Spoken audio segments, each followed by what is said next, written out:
ဟောကြားအပ်သောသမ္မာဒိဋ္ဌိအကြောင်းလေ့လာသုံးသပ်ခြင်းတရားဒေသနာတော်ဒီကနေ့ညဓမ္မသဘင်ခန္ဓာကိုရွှေဘုန်းတော်သခင်ရှင်တော်မြတ်ဖရာဤမဟာကရုဏာကုံကိုပြုဖွဲ့ဆိုအပ်သောဝန္ဒနာပနာမအာသီတဂါထာကိုရွတ်ဆိုပူဇော်ခြင်းဖြင့်စတင်ကြရအောင်ယောကပကောတိဟိပိယပမေယံကာလံကရွန်တော်တိတုကရာနိ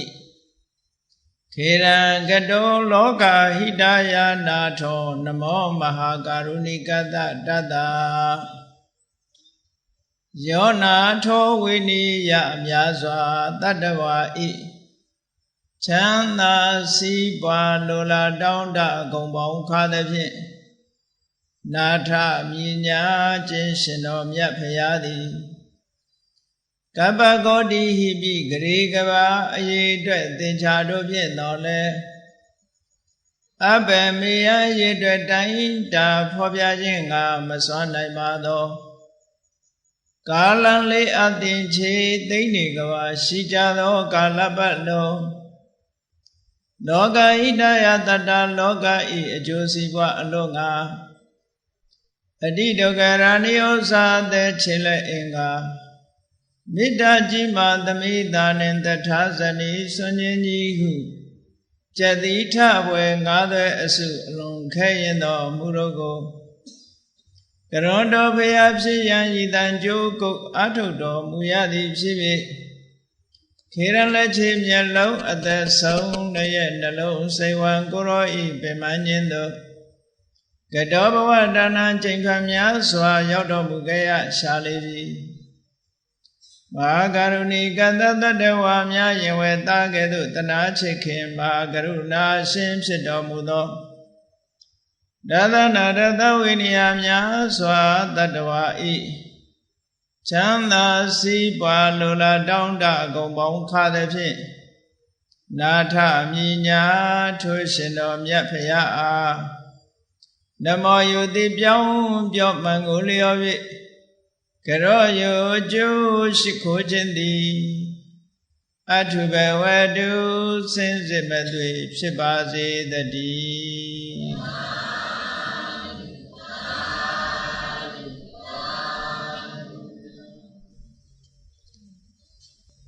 သမ္မာဒိဋ္ဌိအကြောင်းလေ့လာသုံးသပ်ခြင်းနဲ့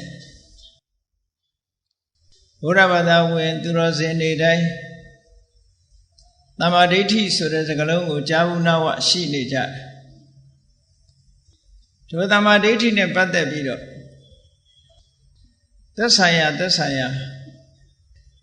တုံများကနေထုံနှုတ်ပြီးတော့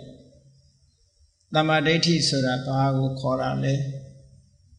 ထိုသမ္မာဒိဋ္ဌိဖြစ်ပေါ်ဖို့ရာအကြောင်းဘယ်နှမျိုးရှိသလဲသမ္မာဒိဋ္ဌိအမျိုးအစားပေါင်းဘယ်လောက်ရှိသလဲဆိုတာဗုဒ္ဓမြတ်စွာဟောကြားတော်မူခဲ့တဲ့ဒေသနာတော်များကရောထိုဒေသနာတော်တွေမှာဖွင့်ဆိုထားတဲ့အထက်ကရာကျမ်းများကရောထုံထုတ်ပြီးတော့စာထဲမှာရှိတဲ့အတိုင်းဘုန်းကြီးတို့ဟောမှာဖြစ်ပါတယ်သမ္မာဒိဋ္ဌိအကြောင်းကိုလေ့လာသုံးသပ်ခြင်းတပည့်စကြာပါဠိတော်ထဲမှာပါလို့အရိယောအထင်ကြီးကောမေခောသေယထိတံသမ္မာဒိဋ္ဌိဆိုပြီးဒီသမ္မာဒိဋ္ဌိဆိုတဲ့စကားလုံးဟာမြန်မာလူမျိုးတွေဘုရားဘာသာဝင်တွေကြားထဲမှာအလုံးသိပြီးတော့နေကြတယ်ဒီသမ္မာဒိဋ္ဌိဆိုတဲ့စကားလုံးကပုဂ္ဂိုလ်ကိုရည်ညွှန်းတာမဟုတ်ဘူးအသိဉာဏ်ကိုရည်ညွှန်းတာဖြစ်တယ်တခါတရံမြန်မာစာပေမှာသမ္မာဒိဋ္ဌိလူမျိုးမိစ္ဆာဒိဋ္ဌိလူမျိုးလို့ဒီလိုသုံးတာရှိတယ်ပါဠိစာပေအစစ်မှန်သုံးမယ်ဆိုရင်သမ္မာဒိဋ္ဌိဆိုတဲ့စကားလုံးနောက်ကပုဂ္ဂိုလ်ကိုညွှန်းတဲ့အခါမှာကဆိုတာလေးထည့်ရင်ပို့အဓိပ္ပာယ်ရှင်းတယ်သမ္မာဒိဋ္ဌိကဆိုလို့ရှိရင်တော့သမ္မာအယူရှိသူမှန်ကန်သောအယူရှိသူလို့အဓိပ္ပာယ်ရသမ္မာဒိဋ္ဌိတွင် ကာကြီးမပါဘဲနဲ့တမ္မာဒိဋ္ဌိတင်ဆိုရင်မှန်ကန်သောအမြင်တမ္မာကမှန်ကန်တယ်ဒိဋ္ဌိကအမြင်ဆိုတာဒီနေရာမှာမျက်စိကမြင်တဲ့အမြင်ကိုပြောတာမဟုတ်ဘူးအသိဉာဏ်ကိုအမြဲတမ်းမျက်စိနဲ့တင်စားပြီးတော့အသိဉာဏ်ကိုထုတ်ဖော်ပြောဆိုတဲ့အခါမှာမြင်တယ်သိတယ်စကားလုံးနှလုံးနဲ့ပြောလို့ရှိတယ်စာပေကျမ်းဂန်မှာလည်းပဲဒီတိုင်းပဲအသိဉာဏ်နဲ့ပတ်သက်ပြီးပြောမယ်ဆိုလို့ရှိရင်သိတယ်ဆိုတာပင်ကိုယ်သဘာဝကိုပြောတာမြင်တယ်ဆိုတာဆောင်ရွက်တဲ့ကိစ္စကိုပြောတာဉာဏ်မှာဒီလိုနှမျိုးရှိတယ်ပေါ့သိတာကပညာရဲ့သဘာဝတရားမြင်တယ်ဆိုတာကပညာရဲ့ကိစ္စလို့ဒီလိုခွဲပြီးတော့မှတ်လို့ရတယ်ပေါ့ဒီနေရာမှာမြင်တယ်လို့ပြောတာဟာတမ္မာဒိဋ္ဌိမှန်ကန်သောအမြင်လို့ဆိုတာပညာရဲ့အဆောင်ရွက်ချက်တစ်ခုဖော်ပြခြင်းပဲဖြစ်တယ်ပေါ့စာပေကျမ်းဂန်များမှာတမ္မာကိုအမှန်အတိုင်းမြင်တယ်တနည်းအားဖြင့်ချီးမွမ်းပွဲကောင်းတဲ့အမြင်လို့ဒီလိုလဲဖွင့်ဆိုကြတယ်ကောင်းတဲ့အမြင်လို့လည်းဒီလိုလဲဖွင့်ဆိုကြတယ်သို့တော့ပို့ပြီးတော့အဓိပ္ပာယ်ရှင်းတာကတော့မှန်ကန်တဲ့အမြင်ဆိုတာပို့ပြီးတော့ရှင်းပါဒါကြောင့်မို့တမ္မာဒိဋ္ဌိဆိုတဲ့စကားလုံးကိုအင်္ဂလိပ်လိုပြန်တဲ့အခါကျတော့ right view လို့ပြန်တယ်နောက်တစ်နည်းကစကားလုံးနောက်မလိုက်ဘဲနဲ့သိတယ်နားလည်တယ်ဆိုတဲ့အဓိပ္ပာယ်ကိုယူပြီးတော့ right understanding လို့လည်းပြန်တယ်ပေါ့ဒါကနိုင်ငံသားတွေတမ္မာဒိဋ္ဌိဆိုတဲ့စကားလုံးကိုအင်္ဂလိပ်ဘာသာနဲ့ပြောတဲ့အခါမှာ right understanding right view ဒီလိုနှစ်ခုပြန်လေးရှိတယ်ဘယ်ဟာပဲပြန်တမ္မာဒိဋ္ဌိဆိုတာအသိဉာဏ်ကိုခေါ်တယ်လို့ဘုန်းကြီးတို့တွေမှတ်ခဲ့ရမှာပေါ့မှန်ကန်သောအမြင်ဆိုတာစာပေကျမ်းဂန်မှာမှန်ကန်သောအမြင်ဆိုတာဘယ်လိုအမြင်မျိုးမှမှန်ကန်သောအမြင်လို့ခေါ်တယ်လဲလို့ကျမ်းဂန်တွေဖွင့်ဆိုချက်အရာပြောရမယ်ဆိုရင်သစ္စာ၄ချက်နဲ့ပတ်သက်ပြီးတော့မြင်တဲ့အမြင်မျိုးကိုမှမှန်ကန်တဲ့အမြင်ဒါကအမြင့်ဆုံး level ကိုပြောတာနော်မြတ်စွာဘုရားဟောတဲ့တရားတွေဟာအခြေခံကစပြီးတော့အမြင့်ဆုံးထီအောင်ဟောလို့ရှိတယ်ဘယ်ဟာပဲဖြစ်ဖြစ် level တို့ degree တို့ဆိုတာရှိတယ်ပေါ့အဆင့်ကလေးတွေရှိတယ်တမ္မာဒိဋ္ဌိမှာလည်းပဲအဆင့်ကလေးတွေအမျိုးမျိုးရှိတယ်အမြင့်ဆုံး level အမြင့်ဆုံးအဆင့်နဲ့ပြောရမယ်ဆိုလို့ရှိရင်သစ္စာလေးပါးကိုမြင်တာဟာအဆင့်အမြင့်ဆုံးပဲလို့ပြောရဒါကြောင့်မို့ပါဠိတော်အဘိဓမ္မာကျမ်းဂန်ပဲဖြစ်ဖြစ်သုတ်တန်ကျမ်းဂန်ပဲဖြစ်ဖြစ်တမ္မာဒိဋ္ဌိဆိုတာဘာလဲလို့ဖွင့်ဆိုတဲ့အခါမှာဒုက္ခကိုသိတဲ့ဉာဏ်ဒုက္ခကိုဒုက္ခလို့သိတဲ့ဉာဏ်ဒုက္ခသမုဒယကိုဒုက္ခသမုဒယလို့သိတဲ့ဉာဏ်ဒုက္ခនិရောဓကိုဒုက္ခនិရောဓလို့သိတဲ့ဉာဏ်ဒုက္ခនិရောဓဂါမိနိပฏิပဒါကိုဒုက္ခនិရောဓဂါမိနိပฏิပဒါလို့သိတဲ့ဉာဏ်မြန်မာလိုပြောမယ်ဆိုလို့ရှိရင်ဒုက္ခဆိုတဲ့သဘာဝတရားတွေကိုရှင်းရှင်းမြင်တယ်ထိုဒုက္ခရဲ့အကြောင်းတရားကိုလည်းရှင်းရှင်းမြင်တယ်ထိုဒုက္ခရဲ့ချုပ်ငြိမ်းရာကိုလည်းရှင်းရှင်းမြင်တယ်ထိုဒုက္ခချုပ်ငြိမ်းဖို့ရာအတွက်နိလန်းဖြစ်တဲ့ကျင့်စဉ်ကိုလည်းရှင်းရှင်းကြီးမြင်တယ်လို့အရိယသူတော်စင်တွေသိမြင်တဲ့သစ္စာလေးပါးကိုရှင်းရှင်းမြင်တာဟာအဆင့်အမြင့်ဆုံးတမ္မာဒိဋ္ဌိလို့ဒီလိုပြောအဲ့တော့တမ္မာဒိဋ္ဌိဆိုတာအသိဉာဏ်ပဲအသိဉာဏ်ကိုအစဉ်စဉ်ခွဲလိုက်တဲ့အခါကျတော့တမ္မာဒိဋ္ဌိအမျိုးအစားတွေထွက်လာတယ်အထက်ကရာကျမ်းတွေကတမ္မာဒိဋ္ဌိတွေကိုစုဆောင်းပြီးတော့ဖော်ပြတဲ့အခါမှာတမ္မာဒိဋ္ဌိဘယ်နှမျိုးရှိသလဲဆိုတော့ အသိဉာဏ်အပြင်တော့တစ်မျိုးတည်းပဲမှန်မှန်ကန်ကန်မြင်တယ်ဆိုတာသို့တော့မှန်မှန်ကန်ကန်မြင်တယ်ဆိုတဲ့နေရာမှာဘာနဲ့ပတ်သက်ပြီးတော့မှန်မှန်ကန်ကန်မြင်တာလဲအကြောင်းအရာနဲ့ပတ်သက်ပြီးတော့ဖွင့်ဆိုတဲ့အခါမှာကမ္မတက္ကတာတမ္မာဒိဋ္ဌိတဲ့ကိုလုပ်တဲ့ကံဒီသာလင်ကိုရဲ့ကိုယ်ပိုင်ပဲဆိုလိုတာကကိုလုပ်တာကိုနဲ့သာသက်ဆိုင်တယ်ဒီအမြင်မျိုးဟာတမ္မာဒိဋ္ဌိပါဠိလိုကမ္မတက္ကတာကံဒီသာလင်ကိုယ်ပိုင်ဥစ္စာဖြစ်မှုကိုမြင်တယ်ကိုယ်ပိုင်ဥစ္စာလို့ပြောတာကကိုလုပ်တာကိုဆိုင်တယ်နော်ကိုလုပ်တာကိုပဲခံရတယ်ကိုပဲဆိုင်ရမယ်အများနဲ့မသက်ဆိုင်ဘူးကိုလုပ်တာကိုနဲ့ပဲသက်ဆိုင်တယ်ဆိုတက္ကဆိုကိုပိုင်ကိုဟာကိုလုပ်တဲ့ကံအတိုင်းလောကလူသားတွေဟာကိုလုပ်ခဲ့တဲ့ကံအားလျော်ဆိုတာဒီဘဝမှာပုံရိပ်တွေပေါ်နေကြတာလေလူဘဝဖြစ်လာတဲ့လူတွေလည်းကြည့်တယောက်နဲ့တယောက်ဟာအတိတ်ဘဝကိုလုပ်ခဲ့တဲ့ကံတွေအတိုင်းပုံရိပ်တွေပေါ်လာတယ်အဲ့ဒီအတိုင်းပဲဘဝမှာအတွေ့အကြုံတွေဖြစ်ကြတယ်ဆိုပါစို့ဘဝတစ်ခုမှာ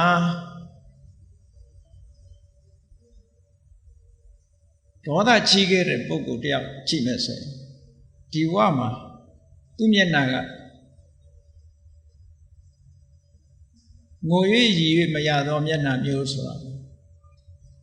အဲ့ဒီလိုမျက်နှာမျိုးကိုရတတ်တယ်ပေါ့အယုဆိုးကြီးတန်တဲ့မျက်နှာမျိုးတွေရလာတတ်တယ်ရုပ်ဆိုးတတ်တယ်ဒါဘဝကိုလုပ်ခဲ့တဲ့ကံတွေရဲ့ပုံရိပ်လာပေါ့အဲ့ဒါကမ္မတက္ကတာကိုပိုင်တယ်ကိုပဲအမွေခံရတယ်သူများတဲ့တပ်ဖြတ်လာတဲ့ပုဂ္ဂိုလ်လူဘဝရလာဒါအကျိုးဆက်လေးအနေနဲ့ယောဂများတယ်လူဘဝရောက်ကြတဲ့ကဆရာဝန်နဲ့ပြရတယ်မရှိဘူးဆေးစားရတာနဲ့ပြရတယ်မရှိဘူးအသက်တိုတယ်ဒါတွေမကဘူးပါဏာတိပါဒကံချိန်များများကျူးလွန်ထားလို့အရှိန်ရှိနေသေးတယ်ဆိုလို့ရှိရင်မတော်တဆအက်ဆီဒင့်တွေနဲ့တည်တတ်တယ်ဒါပါဏာတိပါဒထို့တူပဲသူတော်ကောင်းတွေကိုဆွဆွဲပြောဆိုတတ်တဲ့ပုဂ္ဂိုလ်ဒီဘဝမှာကိုယ်ဘာမှမလုပ်ပေမဲ့လို့အဆွဆွဲခံရပြီးတော့ထောင်တန်းကြတတ်တဲ့ပုဂ္ဂိုလ်တွေလည်းရှိတယ်ဒါဆွဆွဲခဲ့တဲ့အကုသိုလ်ကံကြောင့်ဒီဘဝမှာဆွဆွဲခံရတယ်ကိုမလုပ်ခဲနဲ့အချောင်ခံရတဲ့ပုဂ္ဂိုလ်မျိုးတွေလောကမှာရှိတယ်ဒါတွေကပြောမယ်ဆိုလို့ရှိရင်ကိုမလုပ်ခဲနဲ့ဆိုတာဒီဘဝမှာကိုမလုပ်ဘူးသို့တော့အတိတ်ဘဝကလုပ်ခဲ့တဲ့ဟာတွေရဲ့အကျိုးဆက်တွေကိုခံရတတ်တယ်တခါတော့ကမြတ်စွာဘုရားကျောင်းတော်လာပြီးတော့အမြဲတမ်းတရားနာတဲ့ကာလဆိုတဲ့ဥပဒကတယောက်ရှိအဲ့ဒီဥပဒကတယောက်ဟာဇေရုံကျောင်းထဲမှာတရားနာပြီးညကျောင်းမှာပဲအိတ်တယ်မနေ့စောစောကျတော့အိယာကထားပြီးဇေရုံကျောင်းသားကရေကန်သွားပြီးတော့မျက်နှာတက်တယ်အဲ့ဒီချိန်မှာသာဝတိမြို့တဲကညအိမ်အိမ်ကိုဖောက်ထွင်းပြီးတော့ခိုးတဲ့တခုလူတွေကဝိုင်းလိုက်ကြဝိုင်းလိုက်တဲ့အခါကျတော့ပြေးလာကြတယ်နောက်ကလူတွေမိတော့မှမလွတ်နိုင်တော့ဘူးဆိုတော့တီးတော့တခိုးကကာလဆိုတဲ့ဥပဒကမျက်နှာတင့်နေတဲ့နေရာနာကိုအထုပ်ကလေးချပြီးတော့အလွတ်ယုံပြေးသွားခြေရာဖြောက်သွားလိုက်တယ်နောက်ကလိုက်လာတဲ့လူတွေကဟာခုနဒီနာတခိုးဖြတ်ပြေးသွားတယ်ဟာဒီလူကဘုရားကျောင်းလာပြီးတော့တရားနာကျင်အောင်ဆောင်းနေတဲ့လူသူပဲတခိုးဆိုရိုက်ကြဟာနှက်ကြဆိုဝိုင်းရိုက်ကြဒီလိုနဲ့တယောက်ကတည်သွားတယ်အဲ့ဒါဘာဖြစ်လို့ဒီလိုဖြစ်ရတော့ဆိုအတိတ်ဘဝတုန်းကသူကမတော်မတရားသူများကိုဆွဆွဲပြီးတော့အခုလိုရိုက်တတ်ခဲ့တဲ့ပြစ်ဒဏ်တစ်ခုကိုချမှတ်ပေးခဲ့တဲ့ပုဂ္ဂိုလ်ဖြစ်ခဲ့ဘူးဒါကြောင့်ဒီလိုခံရတာအဲ့တော့ကိုလုပ်ခဲ့တာတွေဟာကိုပြန်ပေါ်တာဒါကိုပြောတာကာမတက္ကတာတမ္မာဒိဋ္ဌိဆိုကိုယ့်ရဲ့လုပ်ရတဲ့အတိုင်းလူတွေမှာလာပြီးတော့ဖြစ်တတ်တယ်တဲ့အဲ့ဒါလို့ကိုယ့်ရဲ့လုပ်ရဟာကိုယ်နဲ့ပဲသက်ဆိုင်တယ်လို့ ဒီလိုမြင်ထားတဲ့အမြင်ဟာလည်းပဲအနှိမ့်ဆုံးအဆင့်မှာရှိတဲ့သမ္မာဒိဋ္ဌိပဲအဲ့ဒါကိုကမ္မတက္ကတာသမ္မာဒိဋ္ဌိလို့ခေါ်တယ်နောက်တစ်ခုကျတော့ဝိပဿနာကျင့်စဉ်နဲ့ပတ်သက်လာတယ်ခံကံရဲ့အကျိုးကိုမြင်တယ်ဆိုတဲ့ကံတာလင်ကိုယ်ပိုင်ဥစ္စာဆိုတဲ့အမြင်တဲ့အစစ်မြင့်တဲ့ဝိပဿနာသမ္မာဒိဋ္ဌိကြတော့ဘာမြင်လို့ဆိုရင်လူဆိုတာမရှိဘူးယုံနဲ့နာနှစ်မျိုးတည်းပဲရှိတယ်ကိုပြန်ကြည့်ရင် mind နဲ့ body စိတ်ရဲ့ရုပ်ခန္ဓာကြီးရဲ့ဒီနှစ်ခုပဲရှိတယ်အဲ့ဒါလို့နှစ်ခုနဲ့ဖွဲ့စည်းထားတယ်လို့မြင်လာတာလေဝိပဿနာသမ္မာဒိဋ္ဌိပဲအဲ့ဒီ mind နဲ့ body ဟာဆံရအကြောင်းတွေကြောင့်ဖြစ်နေတာလို့မြင်တာလည်းပဲဝိပဿနာသမ္မာဒိဋ္ဌိပဲအခြေခံအားဖြင့်ဒီတဲ့အဆင့်မြင့်လာတဲ့အခါကျတော့လောကမှာရှိတဲ့သင်္ခါရတရားတွေဟာဘယ်ရာမှမမြဲဘူးလို့မြင်လာထာဝရပြောင်းလဲနေတယ်လို့မြင်လာလို့ရှိရင်အနိစ္စဆိုတဲ့သဘောတရားကိုမြင်လာပြီဆိုဒါဝိပဿနာသမ္မာဒိဋ္ဌိသို့မဟုတ်မမြဲတဲ့သဘောတရားကြီးကဒလစဒုက္ခပေးနေလို့ဒုက္ခလို့မြင်လာတယ်အဲ့ဒီလိုဒလစဒုက္ခပေးနေတဲ့သဘာဝတရားကြီးဟာကိုယ်မှယတ္တန့်ပြစ်လို့ပြစ်ဖို့ဘာပါဝါမှမရှိဘာမှစွန့်ရည်တတ်တယ်မရှိဘူးလို့မြင်တာအနတ္တအဲ့ဒီလိုသင်္ခါရတရားတွေနဲ့ပတ်သက်လာလို့ရှိရင်အနိစ္စလို့လည်းမြင်တယ်ဒုက္ခလို့လည်းမြင်တယ်အနတ္တလို့လည်းမြင်လာအဲ့ဒီလိုမြင်လာတဲ့အသိဉာဏ်အစဉ်စဉ်တက်လာတဲ့အစဉ်မြင့်တဲ့အသိဉာဏ်ဝိပဿနာသမ္မာဒိဋ္ဌိလို့ခေါ်တယ်ဖျားဖွင့်လို့ကံကောင်းထောက်မှနေလို့ဒါဟောဒီဝိပဿနာသမ္မာဒိဋ္ဌိဆိုတာဘုန်းကြီးတို့တွေရနိုင်ခွင့်ရှိတာသာသနာ့ဘာမှာဆိုလို့ရှိရင်ဝိပဿနာသမ္မာဒိဋ္ဌိဆိုတာကြားကိုမကြားဘူးလားမရနိုင်မြတ်စွာဘုရားကိုယ်တိုင်ကကုသိနာယုံအင်းကြီးဥယျာဉ်ထဲမှာမြောက်မျက်နှာအုပ်ခေါင်းနဲ့လျှောင်းဆက်ပြီးတော့နေတဲ့အချိန်မှာသုဘဒ္ဓပရပိုက်ကြီးကိုရှင်းရှင်းလေးမြတ်စွာဘုရားမိန့်ထားတယ်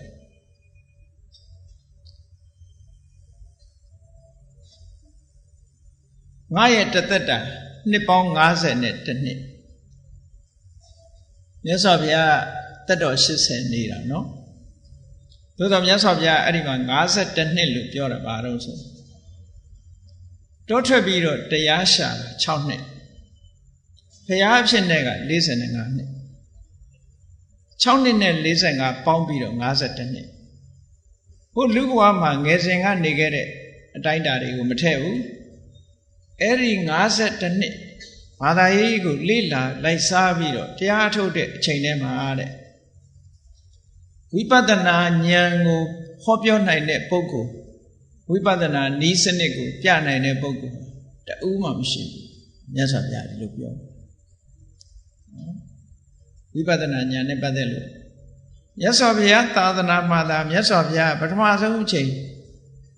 တွေ့ရှိဖော်ထုတ်ပြီးဟောကြားခဲ့တာဖြစ်တယ်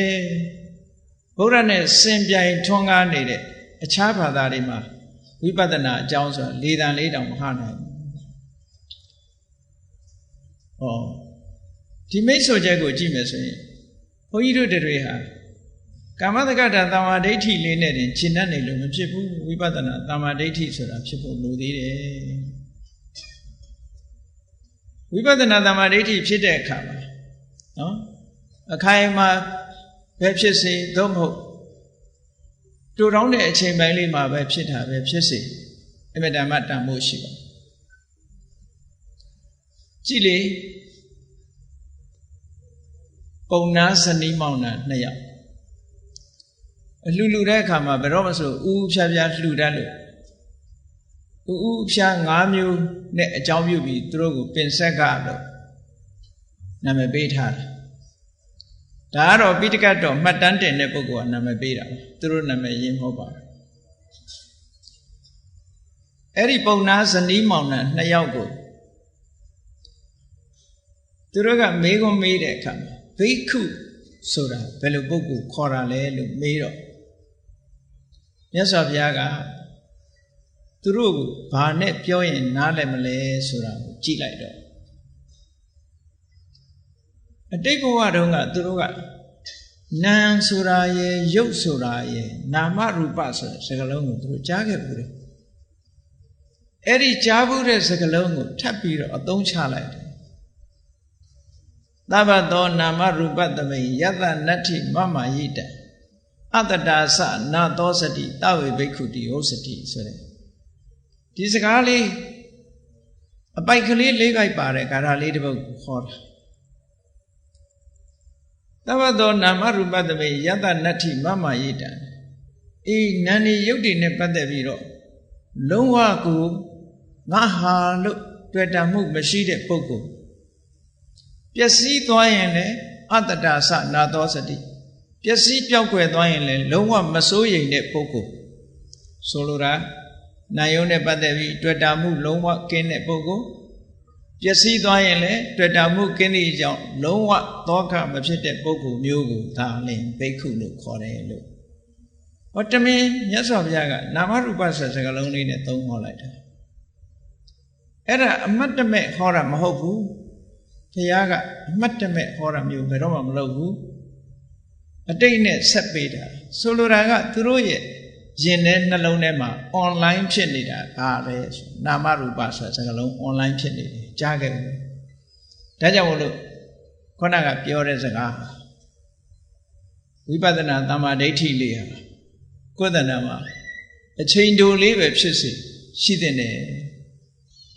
ရှိလိုက်မယ်ဆိုလို့ရှိရင်ဖယားနဲ့စုံစည်းတဲ့အခါမျိုးကိုယ်ဘဝတန်တရားမှာဟောပြောနိုင်တဲ့ပုဂ္ဂိုလ်နဲ့စုံစည်းတဲ့အခါမျိုးမှာတရားဥတရားမြတ်ဆိုတာချက်ချင်းရသွားနိုင်တယ်ပေါ့အဲကြောင့်ဝိပဿနာသမ္မာဒိဋ္ဌိဆိုတာအစင်းမြင့်သမ္မာဒိဋ္ဌိတစ်ခုပါနောက်တစ်ခုကဇာနသမ္မာဒိဋ္ဌိလို့ခေါ်တယ်ဇာနသမ္မာဒိဋ္ဌိဆိုတာတော့သမထကျင့်စဉ်တစ်ခုကိုကျင့်ပြီးတော့ပေါပေါရောက်ရောက်တမာတိစွမ်းအားနဲ့အာယုံကိုရှုမှတ်နိုင်တဲ့ရှုမှတ်ရင်ကနေဖြစ်ပေါ်တဲ့အသိဉာဏ်တစ်မျိုးကိုဇာနသမ္မာဒိဋ္ဌိလို့ခေါ်တယ်ဒါသမထကျင့်စဉ်နဲ့ပတ်သက်နောက်တစ်ခုကမေခသမ္မာဒိဋ္ဌိတဲ့မေခသမ္မာဒိဋ္ဌိဆိုတာကိုယ်ကလှုပ်ယူရတဲ့ဟာမဟုတ်ဘူးဝိပဿနာသမ္မာဒိဋ္ဌိကိုအဆင့်မြင့်အောင်ကြိုးစားအထောက်ခြင်းဖြင့်ရရှိလာတာကမေခသမ္မာဒိဋ္ဌိအဲ့တော့မေခသမ္မာဒိဋ္ဌိကသင်္ခါရတရားတွေကိုမြင်တဲ့အမြင်မျိုးမဟုတ်တော့ဘူးနိဗ္ဗာန်ကိုမြင်တာသူကြောင့်မေခသမ္မာဒိဋ္ဌိဖြစ်လာလို့ရှိရင်နိဗ္ဗာန်ကိုအမှန်မြင်ရပြီနိဗ္ဗာန်ကိုမြင်ယုံနေမကဘူးအကာအကွယ်တွေစိတ်ရဲ့အညစ်အကြေးတွေကိုအဆင့်လိုက်ဖယ်ရှားပြစ်လိုက်တယ်နိဗ္ဗာန်ကိုမြင်ပြီးကိလေသာတွေကိုဖယ်ရှားတယ်ဒါမေခသမ္မာဒိဋ္ဌိပဲမေခသမ္မာဒိဋ္ဌိကအနိစ္စဒုက္ခအနတ္တမြင်တာမဟုတ်ဘူးသင်္ခါရတရားတွေကိုမြင်တာမဟုတ်ဘူးသင်္ခါရတရားတွေရဲ့ချုပ်ငြိမ်းရာနိဗ္ဗာန်ကိုမြင်ပြီးတော့ကိလေသာတွေကိုဖယ်ရှားပြစ်တယ်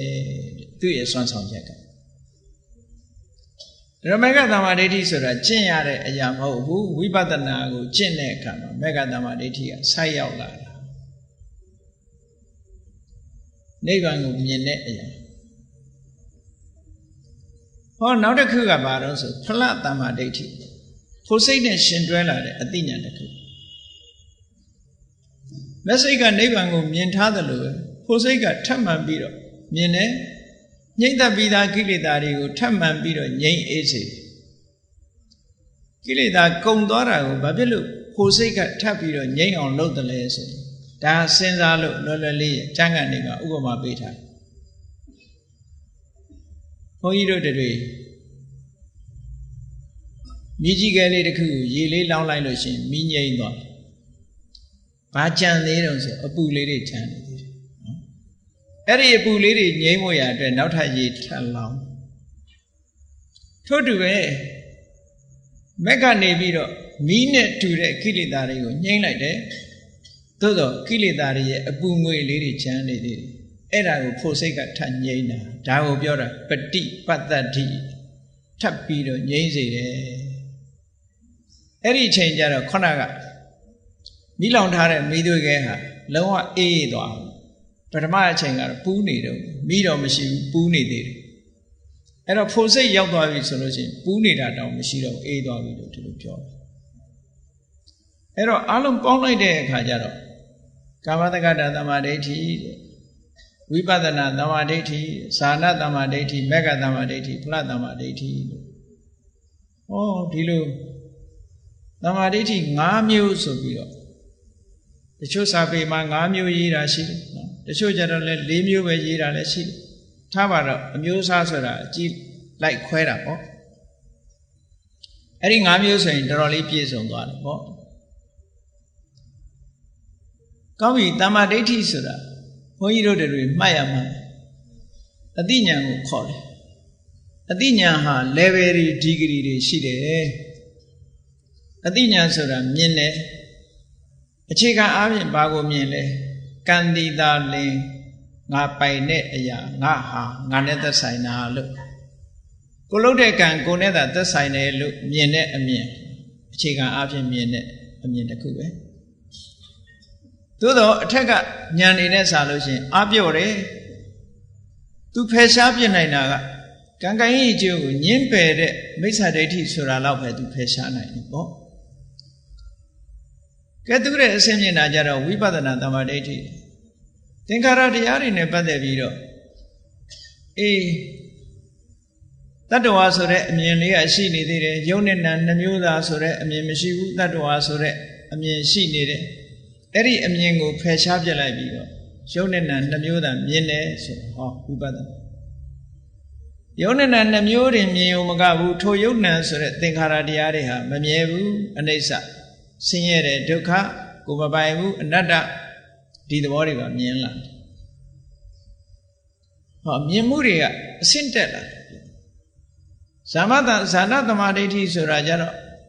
သမာဓိစွမ်းအားတွေနဲ့ပတ်သက်လာတဲ့အသိဉာဏ်တွေရလာတယ်အဘိညာဉ်တွေရလာတယ်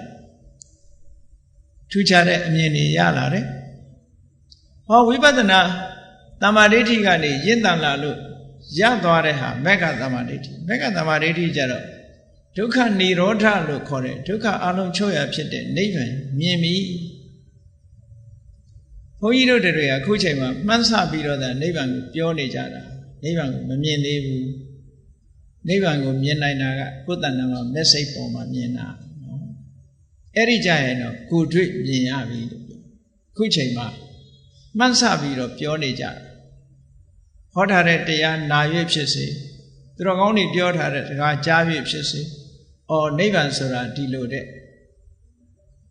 ဟာမျိုးမြင်တယ်ဝိပဿနာသမာဓိဋ္ဌိရင့်တန်လို့မေဃသမာဓိဋ္ဌိဖလသမာဓိဋ္ဌိရောက်သွားပြီဆိုရင်သင်္ခါရတွေရဲ့ခြုံငိမ့်ရသို့မဟုတ်ဒုက္ခရဲ့ခြုံငိမ့်ရနိဗ္ဗာန်ကိုယ်တိုင်ကိုယ်ကြရှင်းရှင်းလင်းလင်းကြီးမြင်သွားပြီတဲ့အမြင်ဟာတစ်ခုနဲ့တစ်ခုအမတန်မြင်ခဲ့တဲ့နိဗ္ဗာန်ဘုန်းကြီးတို့တွေနေ့စဉ်မြင်နေတဲ့မျက်လုံးကမြင်နေတဲ့အမြင်နဲ့အမတန်မှခြားနာမျက်စိအမြင်ဆိုတာတာမန်မျက်စိထဲမှာထင်ဟပ်လာတဲ့အရာပဲမြင်ရတယ်မျက်စိနဲ့မမြင်နိုင်တာတွေအများကြီးပဲအဲ့ထဲပဲအသိဉာဏ်လို့ဆိုတဲ့အခါမှာလည်းပဲအသိဉာဏ်ဟာအစဉ်စဉ်ဒီလိုရှိတယ်လို့ဒါသဘောပေါက်ပါပေါ့ကောင်းပြီ right view right understanding လို့ခေါ်တဲ့ထူးခြားတဲ့ဉာဏ်သွေးမှန်ကန်တဲ့ဉာဏ်အမြင်တွေကိုတမ္မာဒိဋ္ဌိလို့ခေါ်ပြီးတဲ့ဒါတမ္မာဒိဋ္ဌိဆိုတာဘာလဲတမ္မာဒိဋ္ဌိအမျိုးအစားဘယ်နှခုရှိသလဲဆိုတဲ့မှတ်သားရပေါ့ဒါဖြင့်ဒီလိုတမ္မာဒိဋ္ဌိဆိုတဲ့မှန်ကန်တဲ့အမြင်မှန်ကန်တဲ့အသိရရှိလာဖို့ရအကြောင်းတရားတွေကဘာတွေလဲဘယ်ရာပဲဖြစ်ဖြစ်အကြောင်းတရားမရှိဘဲနဲ့မသိနိုင်ကြဘူးမပေါ်နိုင်ဘူးမြတ်စွာဘုရားကတမ္မာဒိဋ္ဌိရဲ့အကြောင်းတရားဆိုပြီးတော့ခေါ်ထားတာနှစ်ခုတည်းပဲဟောပြထား ဒါနှစ်ခုတည်းဆိုတာအခြေခံအကြောင်းတရားတွေကိုဟောတဲ့သဘောနှစ်ခုတည်းကဘာတော့ဆိုရင်နံပါတ်1ကပရတောခောတာကိုပေါင်းတင်ဆက်ဆံတဲ့ပုဂ္ဂိုလ်သို့မဟုတ်ကိုကိုးကွယ်တဲ့ဆရာသမားထံကတရားဓမ္မနာယူရခြင်းဒါပရတောခောတာလို့ခေါ်ခောတာဆိုတာအတန်ပဲတရားသံဟောပြောတဲ့အတန်ဆိုလိုတာကသူတော်ကောင်းတရားကိုကြားနာတာကိုဆိုလိုပရတောခောတာဆိုပါစို့ရှင်သာရိပုတ္တရာမထေရမြတ်တောင်ငကိုယ်တော်ကတမ္မာဒိဋ္ဌိမှာဟုတ်မှာမဟုတ်တာတမ္မာဒိဋ္ဌိမှာရှိမှာမရှိသူလက်ခံထားတာကမိစ္ဆာဒိဋ္ဌိဖြစ်နေဟောရှင်အတ္တစီကနေပြီးယေဓမဟိတုပ္ပဝါတေတံဟိတုံတထာဂတောဆိုတဲ့ဒီဓမ္မဒေသနာကိုဟောပြောလိုက်တဲ့အတန်ဒါပရတောခောတာပဲရှင်အတ္တစီထံကကြားရတဲ့တရားသာအဲ့ဒါကအကြောင်းတစ်ခုတဲ့တမ္မာဒိဋ္ဌိပြည့်ဖို့ရအတွက်ဒီအတန်မကြားရပဲနဲ့ဆိုလိုတာကတရားမနာရပဲသူတော်ကောင်းတရားမနာရပဲနဲ့မှန်ကန်တဲ့အမြင် right understanding right view ဆိုမဖြစ်နိုင်ဘူးဒါပြောတာနော်မဖြစ်နိုင်ဘူးကဲတော့ဖြင့်ဒါကပြင်ပကအကြောင်းတရားမို့ဗဟိတ external condition လို့ခေါ်တယ်ပြင်ဘက်ကအကြောင်းတရားတစ်ခုပဲ external condition နဲ့ internal condition ဆိုပေါင်းဘယ်ရာပဲဖြစ်ဖြစ်အတွင်းနဲ့အပြင်ပေါင်းစပ်တာအခုလျှက်စစ်မီးလာနေတယ်ဆိုတာမီးကြိုးနှစ်ခုပေါင်းစပ်တာနော်နှစ်ခုပေါင်းမှအဲ့ဒါလိုပဲအခုအပြင်ဘက်ကတရားသံဘလောက်ကြားအတွင်းကအကြောင်းတရားမပါရင်မရဘူးနော်သာဝတိပြည်မှာဇေရွန်အကြောင်းမှာမြတ်စွာဘုရားတရားဟောတာပဲသာဝတိမြို့မှာရှိတဲ့လူတွေအကုန်လုံးအကျွတ်တရားရတာမဟုတ်ဘူးဘာဖြစ်လို့မရတာတော့ဆိုအတွင်းအစ္ဆဒအကြောင်းတရား internal condition မကောင်းလို့အပြင်ကတော့ဘုရားရဲ့တရားသံကြားနေကြရတာသို့တော့အတွင်းကမကောင်းရင်မရဘူးအတွင်းလဲကောင်းရမယ်အပြင်လဲကောင်းအဲ့ဒါဖြင့်အတွင်းအကြောင်းအရာဆိုပါတော့ဆိုယောနိသောမနတိကာရယောနိသောဆိုတာမှန်ကန်တဲ့နိလန်းနဲ့မနတိကာရစိတ်ထဲမှာနှလုံးသွင်းခြင်းသိမှတ်ခြင်းအင်္ဂလိပ်လိုပြန်ကြတဲ့အခါတော့ wise attention လို့ပြန်လေးရှိတယ် attention ပဲထိုတရားပေါ်မှာမှန်ကန်တဲ့နိလန်းနဲ့ဆင်ញင်သုံးသပ်နိုင်တဲ့ပညာစွမ်းရှိရမယ်ဆိုလိုတာကတော့တရားပေါ်မှာအလေးနဲ့ထားပြီးတော့ဆင်ញင်နိုင်တဲ့ပညာရှိဖို့လိုတယ်ကဲဗမာလိုရှင်းရှင်းပြောမယ်ဆိုရင်တမ္မာဒိဋ္ဌိဖြစ်ဖို့ရအတွက်နံပါတ်1ကတရားနာရမယ်နံပါတ်2ကဓက္ခံဖြစ်တဲ့အသိဉာဏ်ရှိရမယ်ဟောဒီနှစ်ခုပေါင်းစပ်မှတမ္မာဒိဋ္ဌိဆိုတာဖြစ်တယ်လို့ပြောတာပဲဟောပရတောခောတာနဲ့ယောနိသောမနတိကာရစာပေလိုမှတ်ချင်အဲ့ဒါလိုပဲမှတ်ပရတောဆိုတာတစ်ဖက်သားတခြားပုဂ္ဂိုလ်တူထံမှခောတာဟောပြောတဲ့အတန်ယောနိသောမနတိကာရမှန်မှန်ကန်ကန်နှလုံးသွင်းခြင်းအသိဉာဏ်ဖြင့်ဆင်ញင်သုံးသပ်နိုင်ခြင်းဆိုတဲ့ဟောယောနိသောမနတိကာရအဲ့ဒီနှမျိုးနဲ့ပြည့်စုံမှတမ္မာဒိဋ္ဌိဆိုတာဖြစ်ပါတယ်တဲ့ဒါတမ္မာဒိဋ္ဌိဖြစ်ခြင်းအကြောင်းတရားနှမျိုးလို့ဒီလိုမှတ်အဲ့တော့ကိုယ်တဏ္ဍာမှာပြည့်စုံရမယ့်အကြောင်းတရားကတော့ယောနိသောမနတိကာရပဲထိုယောနိသောမနတိကာရတစ်ခုတည်းနဲ့မရဘူးခုနကသူတော်ကောင်းတရားကြားနာခွင့်ရမှုဆိုတာအရေးပါသေးတယ်အဲ့ဒီအကြောင်းနှစ်ရပ်ပေါင်းစပ်လိုက်တဲ့အခါကျတော့မှတမ္မာဒိဋ္ဌိဆိုတာလေးတစ်ခုဖြစ်ပေါ်လာတာကိုယ်တဏ္ဍာကောင်းပြီအဲ့ဒီလိုဖြစ်ပေါ်လာတဲ့တမ္မာဒိဋ္ဌိဟာတမ္မာဒိဋ္ဌိအမျိုးအစားတွေကိုချက်ထွင်ပြီးတော့ကြည့်မယ်ရှင်သာရိပုတ္တရာမထေရမြတ်ကအလွန်ဉာဏ်ကြီးတာအလွန်ဉာဏ်ကြီးတဲ့အခါကျတော့တမ္မာဒိဋ္ဌိနဲ့လူတွေကပြောကြတယ်ဘယ်အတိုင်းတာနဲ့မှတမ္မာဒိဋ္ဌိခေါ်မလဲလို့ဆိုတဲ့အခါရှင်သာရိပုတ္တရာကအများနာလဲအောင်ဟောထားတဲ့တမ္မာဒိဋ္ဌိတုတ်ဆိုတာမဇ္ဈိမနိကေမှာပါရှိတယ် စိတ်ဝင်စားတဲ့ပုဂ္ဂိုလ်များမစ္စည်းမနိကေဥပရိပါဏတမှာသမာဓိဋ္ဌိတုတ်ကိုဖတ်ရှုလို့ရပါတယ်ညမှာပြန်ထားတာလည်းရှိတယ်မစ္စည်းမနိကေကတုတ်ပေါင်း152တုတ်ရှိတယ်ထိုတုတ်တွေကမတိုးမရှိမှုအလဲအလတ်မှုမစ္စည်းမလို့ခေါ်တယ်နိကာယဆိုတာစုဆောင်းထားတာ collect လုပ်ထားတာပေါ့နော် collection of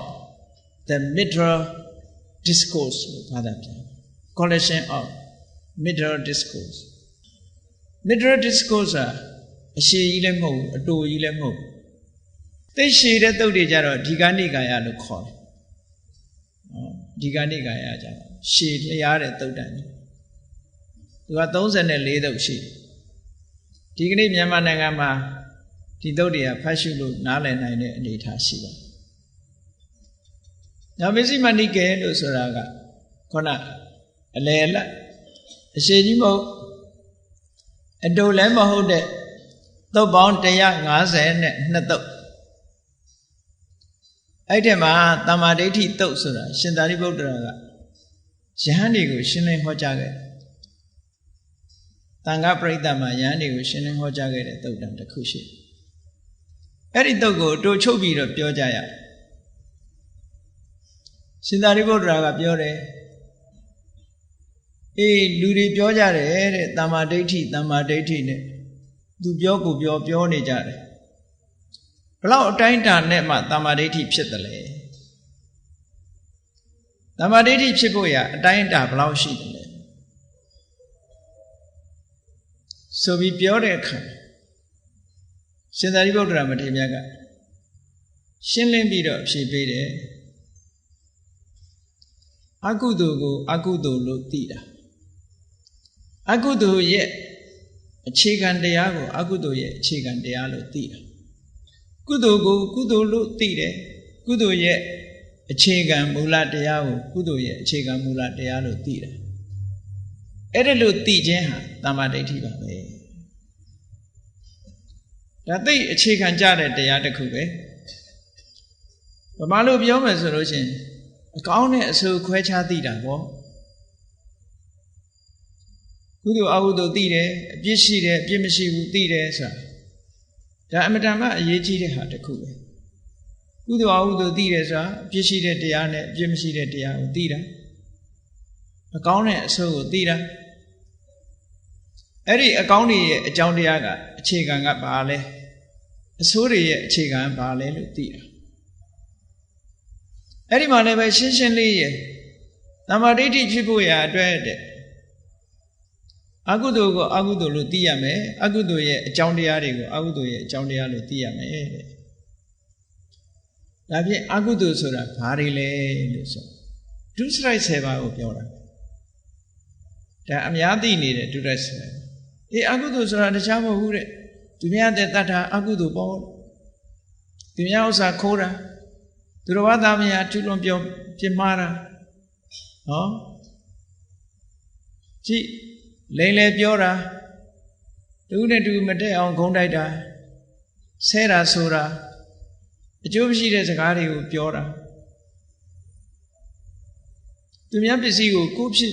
ပစ္စည်းဖြစ်ခြင်းနဲ့လောဘနဲ့တွေးတာလူတယောက်ပျက်စီးစေလိုတဲ့ဒေါသနဲ့တွေးတဲ့အတွေးကံကံရဲ့အကျိုးကိုညှင်းပယ်တဲ့မှားယွင်းတဲ့အယူဆအလုံးပေါင်းလိုက်တဲ့အခါကျတော့10ခုမြန်မာလူမျိုးတွေဗုဒ္ဓဘာသာတွေသိတဲ့အတိုင်းဒုစရိုက်10ပါးလို့လည်းခေါ်တယ်အကုသလကာမပဋ္ဌတရား10ပါးလို့ခေါ်တယ်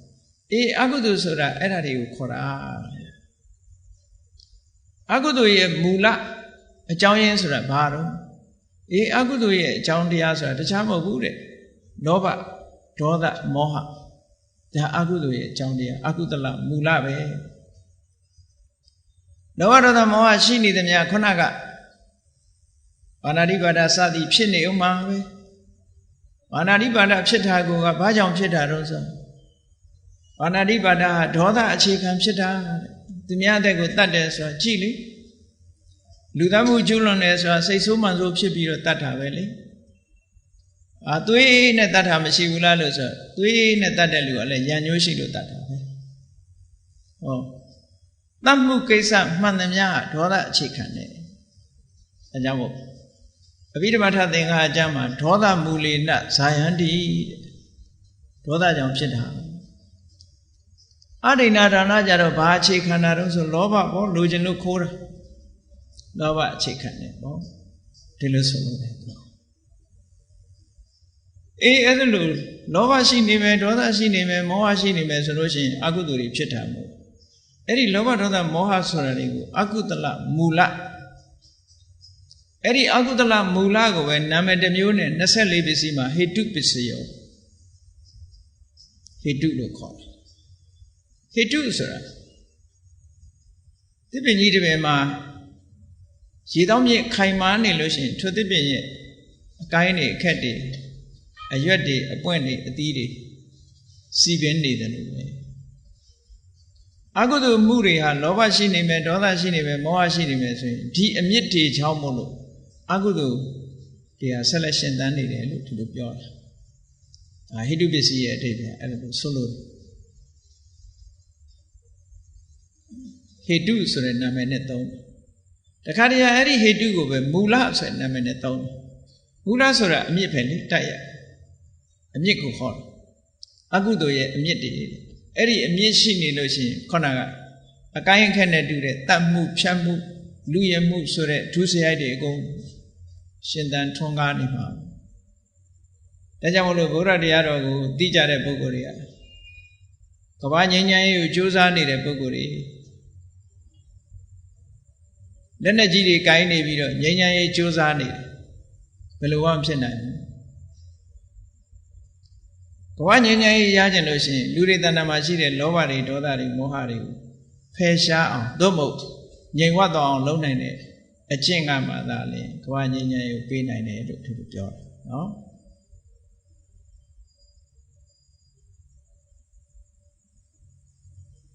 ခုလို့အကုသိုလ်ကိုအကုသိုလ်လို့သိတာ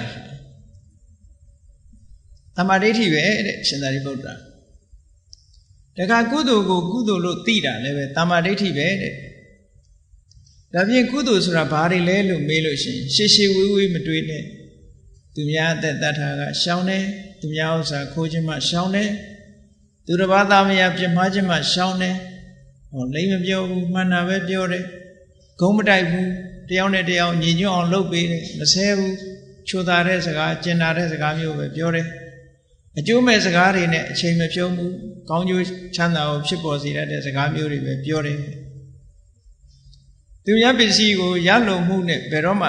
လောဘနဲ့မတွေးဘူးသူတစ်ပါးတယောက်ပျက်စီးလို့တဲ့စိတ်နဲ့ဘယ်တော့မှဒေါသနဲ့မတွေးဘူးကံကံရဲ့အကျိုးကိုလက်ခံတယ်ဆိုဟောတာတွေကကုသိုလ်တွေပဲဒါဖြင့်အဲ့ဒီကုသိုလ်တွေရဲ့မူလအခြေခံအကြောင်းတရားဘာလဲလို့ဆိုရင်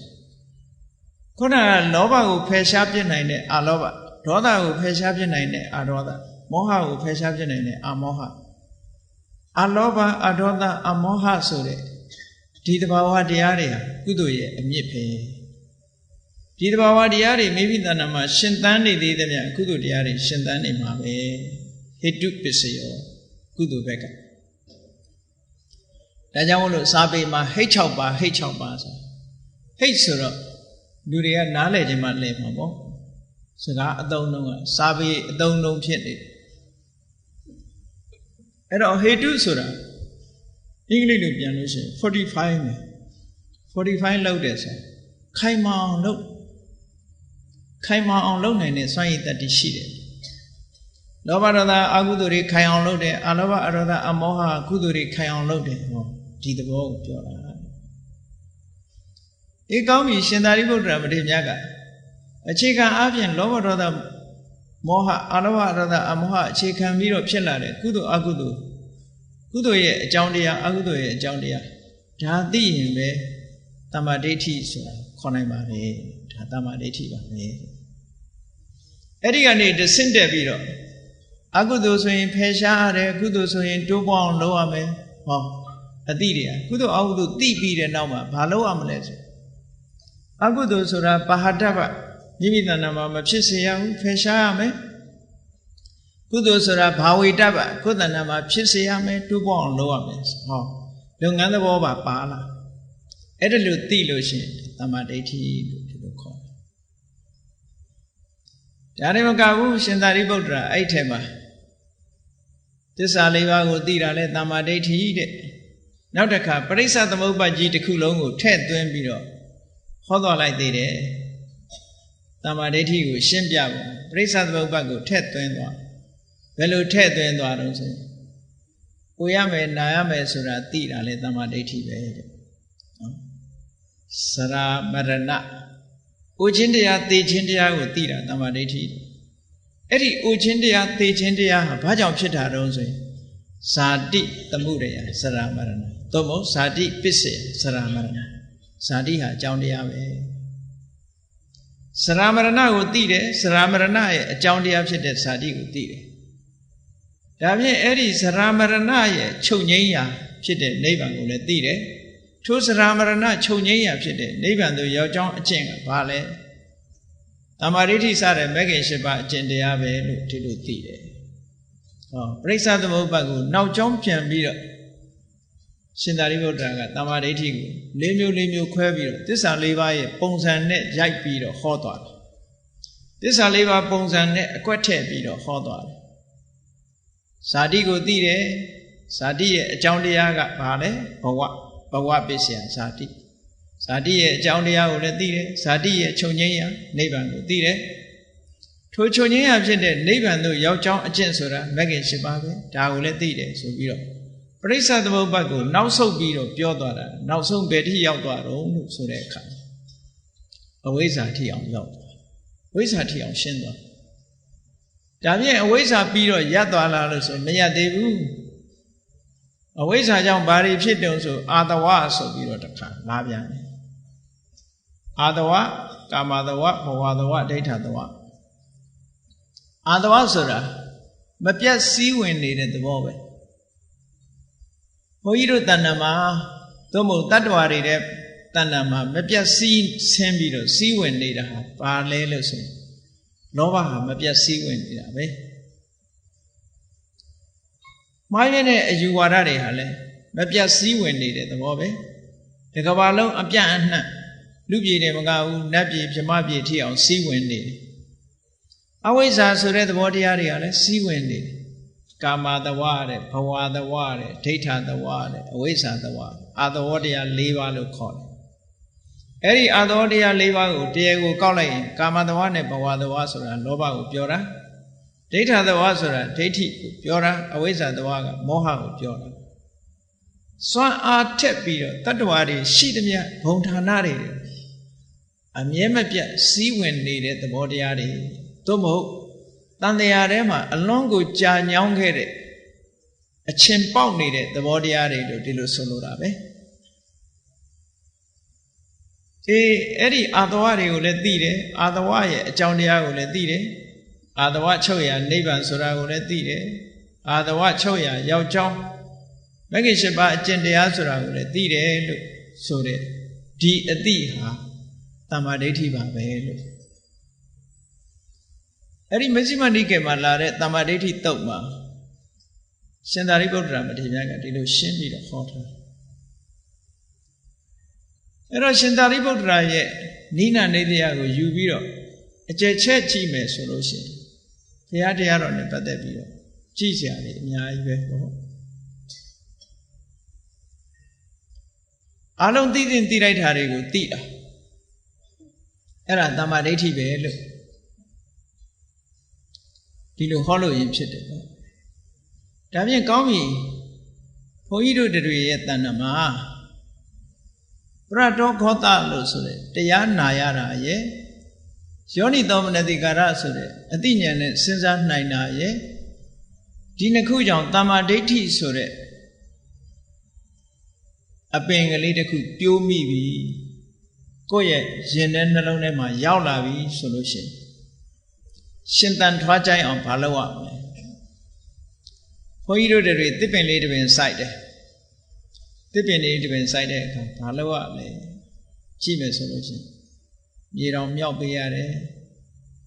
အဲ့ဒီသစ်ပင်ပေါ်မှာလာပြီးတော့ကြတဲ့ပိုးတွေဘာတွေပင်ကူမှင်တွေဒါတွေကိုဖယ်ရှားပြရတယ်သစ်ပင်စိုက်တဲ့လူတွေဒါတွေသိတယ်နော်ဟုတ်လားရေလောင်းတယ်ပေါင်းတင်တယ် နောက်ပြီးတော့မြေဩဇာထည့်ပေးရတယ် fertilizer ထည့်ပေးရတယ်စိတ်တို့နွားတို့မစားရအောင်ခြံခတ်ပေးရတယ်ဟောသစ်ပင်နဲ့ပတ်သက်ပြီးတော့စောင့်ရှောက်တယ်အဲ့ဒါလို့စောင့်ရှောက်လိုက်လို့ရှိရင်ထိုသစ်ပင်လေးဟာအညွန့်တလူလူနဲ့တက်လာပြီးတော့နောက်ဆုံးမှာလှပတဲ့အပွင့်လေးတွေပွင့်လို့လိုချင်တဲ့အသီးလေးတွေကိုတီးပေးမှဖြစ်တယ်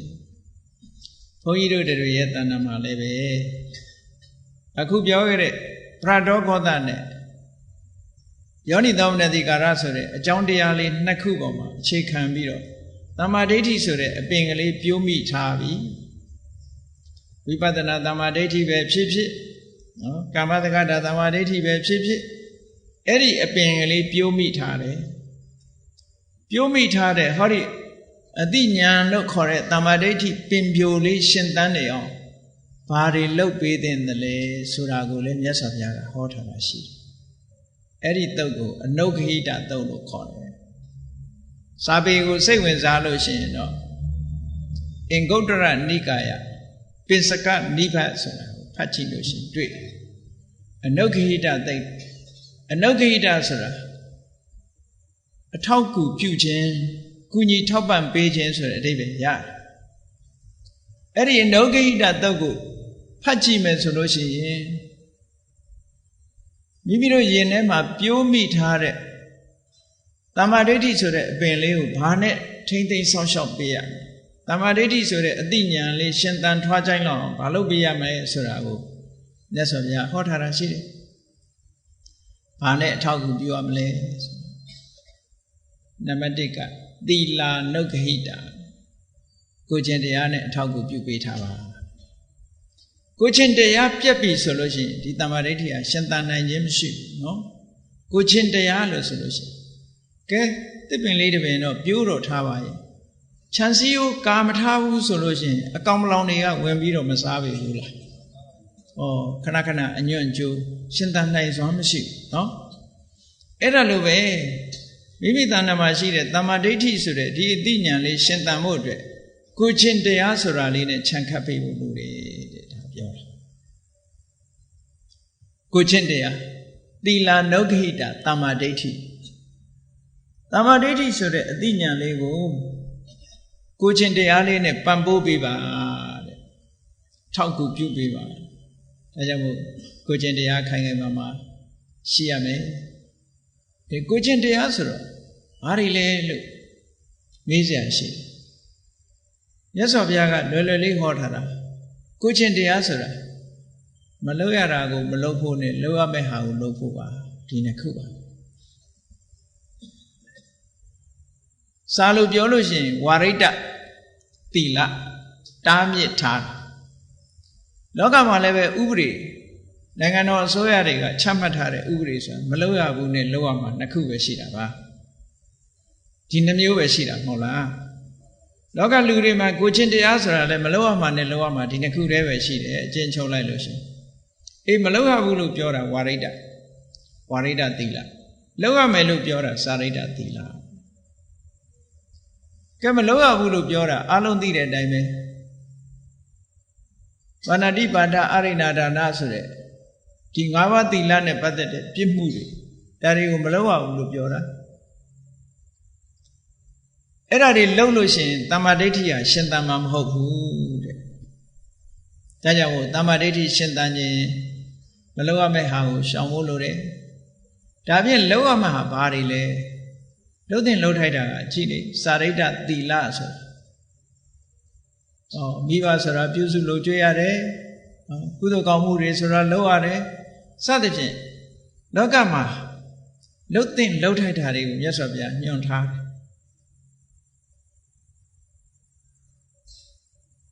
လူရလို့ဖြစ်လာလို့ရှိရင်လူလောကအကျိုးပြုတဲ့လုပ်ငန်းတွေဒါလုပ်ရမှာပြောတယ်လုပ်တဲ့လုပ်ထိုက်တာပြောတယ်အဲ့ဒီလုပ်တဲ့လုပ်ထိုက်တာတွေကိုလုပ်ပြီးဆိုပါစို့လောကလူတွေစီးပွားရှာကြတယ်စီးပွားဥစ္စာရထားတဲ့စီးစိမ်ဥစ္စာတွေကဘာလုပ်ဖို့နော်သိမ်းထားဖို့လားသိမ်းထားဖို့မဟုတ်ဘူးရထားတဲ့စီးစိမ်ဥစ္စာတွေနဲ့ဘာလုပ်အောင်အတ္တနံဒုက္ခေတိ ကိုချမ်းသာအောင်နေရမယ်ဒီပစ္စည်းတွေကိုအသုံးပြုပြီးတော့ချမ်းသာအောင်နေရမယ်နံပါတ်1ကိုချမ်းသာအောင်နေရမယ်နံပါတ်2မိဘတွေချမ်းသာအောင်ထားနံပါတ်3သားမယားမိတ်ဆွေသင်္ကားတွေချမ်းသာအောင်ထားနံပါတ်4ကုသိုလ်ကောင်းမှုလုပ်ရမယ်ဒါလုံးတဲ့နာပဲစာရိတ္တလို့ခေါ်တယ်ဒါ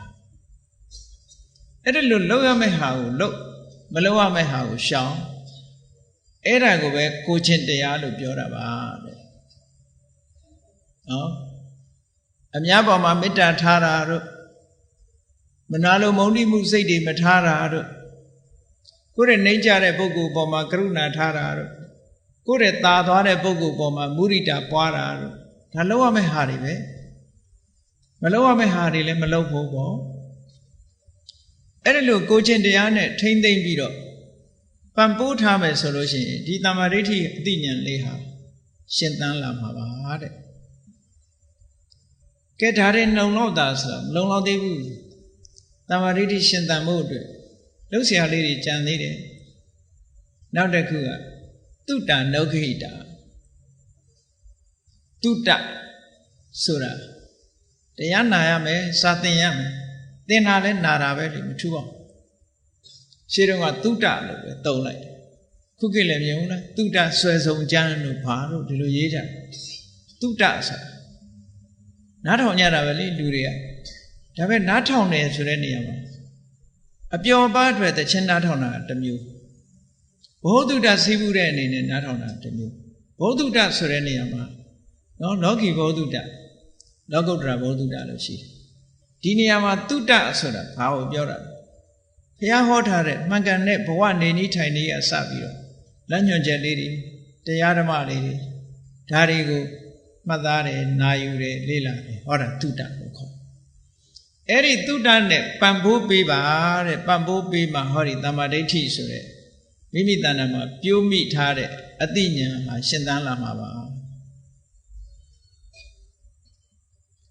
တုတ္တဆိုတာလေရေလောင်းထဲ့တယ်လို့ပဲသစ်ပင်လေးဟာစိုက်တော့စိုက်ထားတဲ့ရေမလောင်းဘူးဆိုရင်ညှိုးချောက်သွားမှာပေါ့ရင်ထဲမှာပြိုးထားတဲ့တမ္မာဒိဋ္ဌိလေးကလည်းတုတ္တနဲ့ထပ်ပြီးတော့မဖြည့်ဘူးဆိုရင်ကုံသွားပြီဘူးလားကုံသွားတယ်ရေမလောင်းရင်ခြောက်သွားတယ်လို့ပဲသူလည်းခြောက်သွားမှာပဲအေးဒါကြောင့်မို့တုတ္တနဲ့အားဖြည့်ပေးပါတဲ့ဒါမို့တရားနာရတယ်စာပေတွေဖတ်ရှုရတရားနာပြီးတဲ့အချိန်နဲ့မနာခင်ကအချိန်အလွန်กว่าမသိသေးတဲ့အချိန်နဲ့သိတဲ့အချိန်အလွန်กว่าမန္တလေးမှာဘုန်းကြီးတို့အဘိဓမ္မာသင်တန်းတက်ပြီးတဲ့ဆရာဝန်လူငယ်တဦးနဲ့တွေ့တယ်အဲ့ဆရာဝန်လူငယ်တဦးကဘုန်းကြီးနဲ့တွေ့တော့ဗာလျှောက်တော့ဆိုအရှင်ဘုရားတဲ့တပည့်တော်အဘိဓမ္မာသင်ပြီးတော့တပည့်တော်ကိုတပည့်တော်ဒါတွေမသိဘဲနဲ့များငါဒီမသင်ရခင်ဒါတွေများမသိဘဲနဲ့ငါတည်သွားလို့ရှိရင်လူဖြစ်ချိုးနှက်မှာမဟုတ်ဘူးခုတော့ငါကံကောင်းလိုက်တာဒါတွေသိရပြီဘာလူဘဝရလာဒါသိတာမှမဟုတ်ပဲကိုအဘိဓမ္မာသင်တန်းတက်လိုက်လို့ဓမ္မအသိတွေသူကျင်နဲ့ရောက်လာတဲ့အခါမှာအပတ္တယသူပြောဒါတွေမသိဘဲနဲ့များတည်သွားရင်ငါလူဖြစ်ချိုးနှက်မှာမဟုတ်ဘူးလို့တပည့်တော်စဉ်းစားမိတယ်ဗျာလျှောက်ဖို့တယ်မှတ်နေတန်းဒီအသည့်တွေမရဘဲနဲ့တည်သွားလို့ရှင်လူဆိုတာဘာတန်ဖိုးရှိလောကမှာလူတွေကလူဘဝမှာရောက်လာတဲ့အခါမှာစားစရာရှားတာဝတ်စရာရှားတာနေစရာရှားတာဒါထုံးစံလူမှမဟုတ်ဘူးတိရစ္ဆာန်တွေလည်းသူတို့စားဖို့နေဖို့ရှားကြတာပဲငှက်ကလေးတွေလည်းအသိလောက်တာပဲဒါသူတို့နေစရာရှားတာပဲလေမရှားတာပဲဒီကောင်နေနောက်တစ်ကောင်ရှားတာလဲရှားတာပဲလူတွေလည်းဒါရှားနာပဲဟုတ်ကဲ့အဖော်ရှားတာလဲရှားတာပစ္စည်းရှားတာလဲရှားတာဘဝယတ္တိရေးအတွက်စားစရာဝတ်စရာနေစရာရှားတဲ့ဟာဘာမှထူးဆန်းတယ်မဟုတ်ဘူးသက်ရှိတ attva မှန်သမျှရုန်းကန်ပြီးရှားပွေးနေတဲ့အဆင့်ပဲရှိတယ်ထူးခြားတာတစ်ခုမှမပါဘူးတဲ့ဓမ္မအသိဉာဏ်ကိုမှမရှာနိုင်ဘူးဆိုလို့ရှိရင်လူဆိုတာဟာဘာထူးမှာတော့တိရစ္ဆာန်နဲ့မထူးလေတိရစ္ဆာန်တွေလည်းတကြီးဆင့်တော့ရှာတာပဲသူတို့လည်းရှာတာပဲလေအေးဒါကြောင့်မို့လို့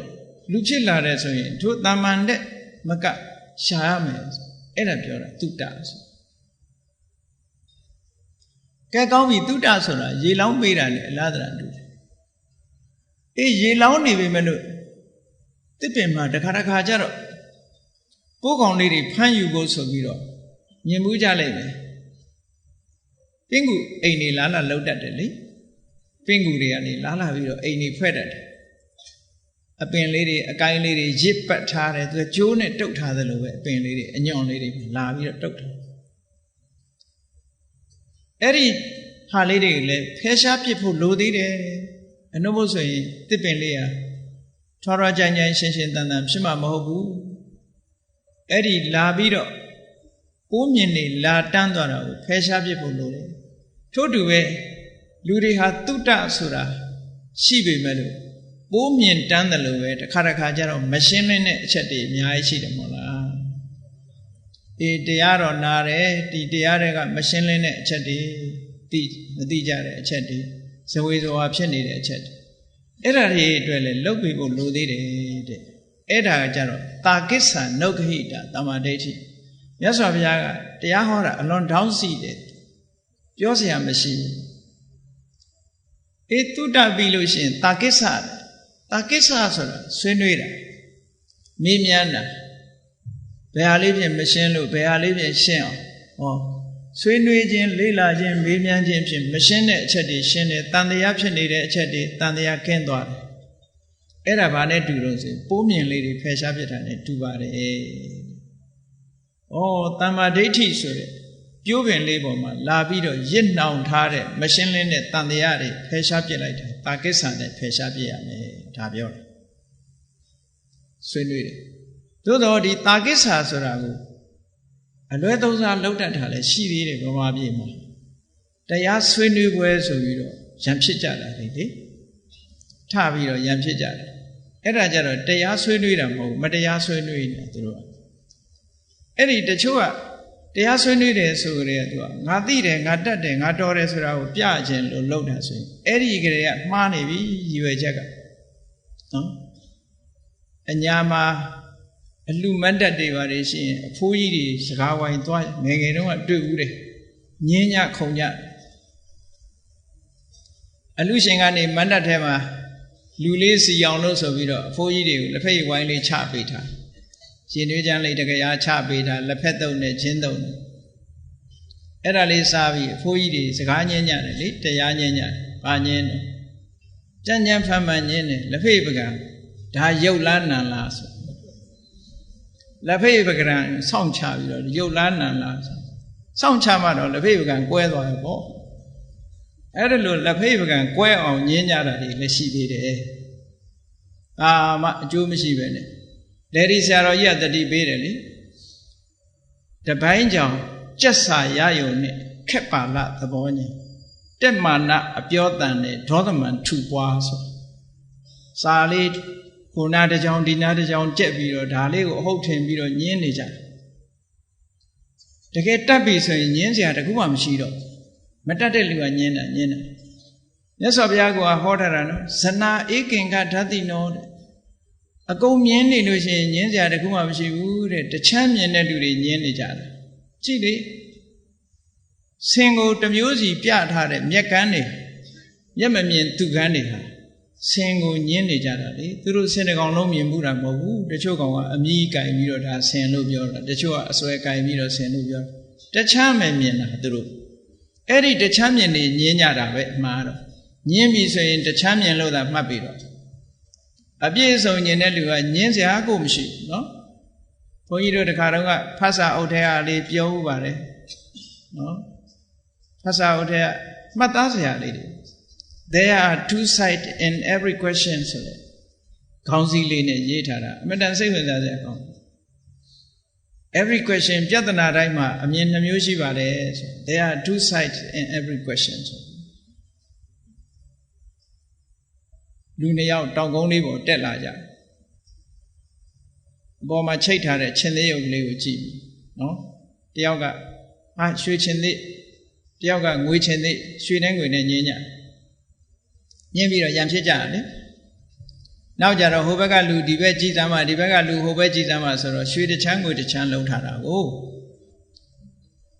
Erago, Madi Vene Yenida, the champion on it. Mabera Mane, Nashu Lupio, Navagan, Shui, Mimaka Mane, or a whole gale, Mogu Mangui. Kobe Dom Jimmy, Kobe Peko Jija. Erelu, the champion Nadia, yes of Yagoran, Sana Eking got Tatino. Eking got Tatino, the say the chan, Lauda, Miende Bogoria, Yeni Jarava, a gonomi, Yenzia Mamshi.